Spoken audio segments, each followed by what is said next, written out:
Il est 7h30, c'est la matinale d'Audiofanzine, la première de l'année 2022. Eh bien, bonne année à tous, et puis on envoie le jingle. Et on commence l'année en prenant des nouvelles de Michael Tyson. Pas Mike Tyson, le boxeur, Michael Tyson, le développeur d'Audiobus sous iOS, et le développeur de Loopy et Loopy HD sous iOS aussi, et qui nous revient avec Loopy Pro. Alors vous direz, oui, c'est pas possible, iOS, une appli pour iPad, iPhone, moi je m'en fous parce que je suis sous Android et puis j'ai pas de smartphone. Alors sauf que déjà la grande nouveauté, c'est que Loopy Pro, c'est le nom de cette nouvelle itération de Loopy, devrait débarquer sous Mac, et que surtout, c'est le genre d'appli qui est tellement bien foutu qu'elle serait capable de vous faire acheter un vieil iPad d'occasion, rien que pour en bénéficier, parce que c'est vraiment au niveau ergonomie ce qu'on fait de mieux dans le genre looper, c'est-à-dire que chaque boucle est représentée par un cercle avec la petite forme d'onde qui va bien. Autrefois, on était limité à 12 boucles simultanées. Là, on peut en faire autant qu'on veut, en sachant que quand on sait que Michael Tyson, c'est le papa d'Audiobus, et bien évidemment, maintenant on peut mettre des effets, que ce soit sur les boucles, que ce soit en post ou pré-fader, sur le master ou en entrée, et puis qu'il a même, notre ami Michael, rajouté un petit séquenceur, ça devient un vrai petit Ableton Live du looping. Vraiment gros coup de cœur, en sachant que tout ça n'est pas vendu très cher. On est sur 30 € l'appli. Alors c'est cher pour une appli iOS, mais je vous assure, c'est vraiment très convaincant, comme vous le voyez sur cette vidéo. Voilà. You can also prepare a sequence, then clear out all of the audio, and Loopy will trigger recording and playback according to your sequence for a fully automated performance. Et on va rester dans le soft, mais cette fois plus pour les ordinateurs et plus dans la banque de sons d'ailleurs, puisque Wave Alchemy nous présente Triaz. Triaz, c'est quoi? C'est une boîte à rythme. Wave Alchemy ne fait d'ailleurs quasiment que des boîtes à rythme. Et alors, qu'est-ce qu'elle a de nouveau, celle-là? Eh ben, elle a tout ce qu'on attend d'une boîte à rythme en 2022. Déjà, elle se base sur 10 000 samples de diverses provenances, évidemment, quantité de boîtes à rythme électronique, ce qui nous vaut 600 presets, et puis en fait on a un moteur sonore à triple couche de 12 voix pour animer tout ça, évidemment des effets en pagaille, des modulations, des fonctions de bouclage, des fonctions d'humanisation du groove. Ça c'est assez intéressant, parce que si j'avais un défaut déjà à noter rien qu'en voyant les specs, c'est que on est sur un séquenceur à 32 pas, dont on peut réduire le nombre de pas, mais on peut pas le réduire autant qu'on veut, c'est-à-dire qu'on est visiblement, enfin si j'ai bien compris, sur des nombres de pas pairs, c'est-à-dire qu'on peut faire des séquences de 2 pas, de 4 pas, de 8 pas, de 16 pas, de 32 pas, mais on peut pas faire des séquences de 17 pas ou de 5 pas, ce qui nous éloigne en fait de certaines possibilités polyrythmiques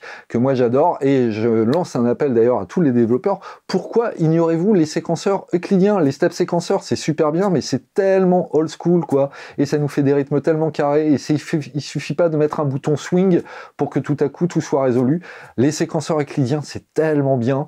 Qu'est-ce que vous faites, les mecs, à bloquer sur les steps séquenceurs? Bref, en tout cas, ça a l'air très bien, avec évidemment des sorties multiples, c'est compatible NKS, et c'est pas très cher, mais c'est pas donné non plus. On est sur 120 livres là en période de promotion, et puis après ça passera à 150. Bref, plutôt un bon plan. Je sais pas si ça suffira à détrôner le XLN XO, qui moi a ma préférence, même si lui non plus ne gère pas la polyrythmie, mais bon, à voir.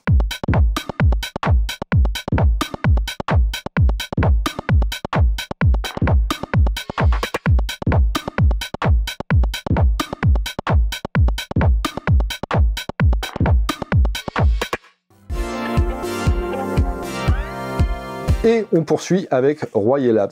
Royer Labs, qui est un grand spécialiste du micro, et du micro à ruban en particulier. Ils ont quelques très belles références chez eux, et qui nous avait présenté il y a quelques temps le D-Booster, un petit boîtier malin pour augmenter le niveau de sortie des microphones un peu faiblards de ce côté-là, hein, type par exemple SM7, hein, le SM7 qui est très aimé par les youtubeurs, mais qui hélas ne sort pas très fort, et donc souvent les petits préamps des interfaces d'entrée de gamme sont un peu à la peine pour bien préamplifier tout ça. Donc on utilise des petits utilitaires comme ça pour monter le gain, et c'est typiquement ce que fait le D-Booster. Le D-Booster qui nous arrive dans une version 2.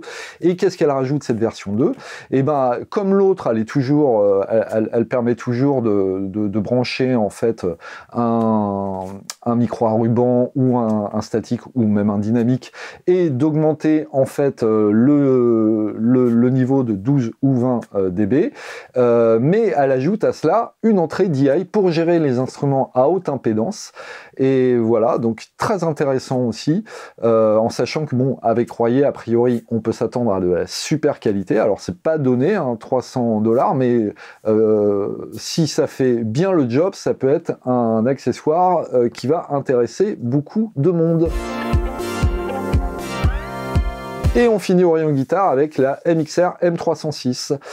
Dit comme ça ressemble à un nom de moto japonaise, mais je vous rassure, c'est bien une pédale guitare, et c'est une relecture en fait d'une pédale un peu mythique, qui est la Blue Box utilisée par Jimmy Page, une octafeuse monophonique à la base, et qui là en fait se voit dotée de plusieurs fonctions supplémentaires, et notamment deux très intéressantes. La première, c'est que avant on était sur un effet monophonique, et maintenant on a un mode polyphonique. Et ensuite, on a la possibilité de désactiver la partie fuzz pour ne garder que la partie octaveur.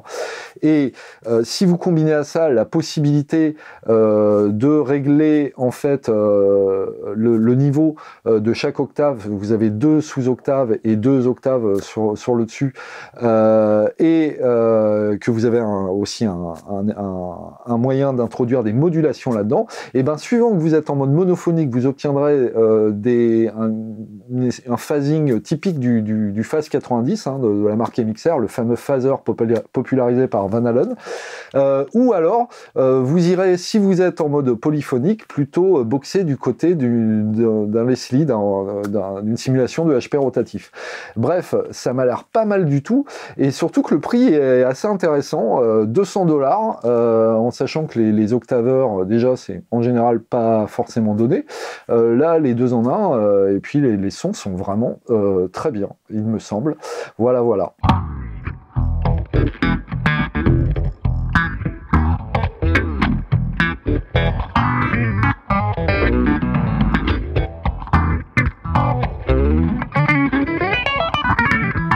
On s'arrête là pour cette première matinale de l'année. Je vous promets que Grégoire revient bientôt. Je sais qu'il vous manque, je sais, mais il revient bientôt.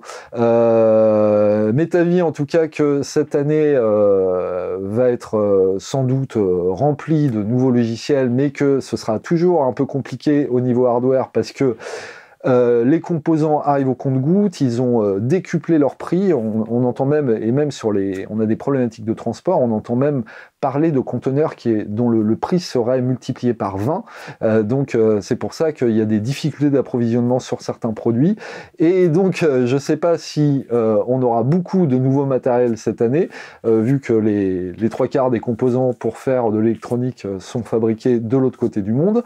On verra bien, mais ce sera l'objet des prochaines matinales. Évidemment, abonnez-vous à la chaîne, évidemment, likez cette vidéo, évidemment, commentez cette vidéo, et évidemment, partagez cette vidéo.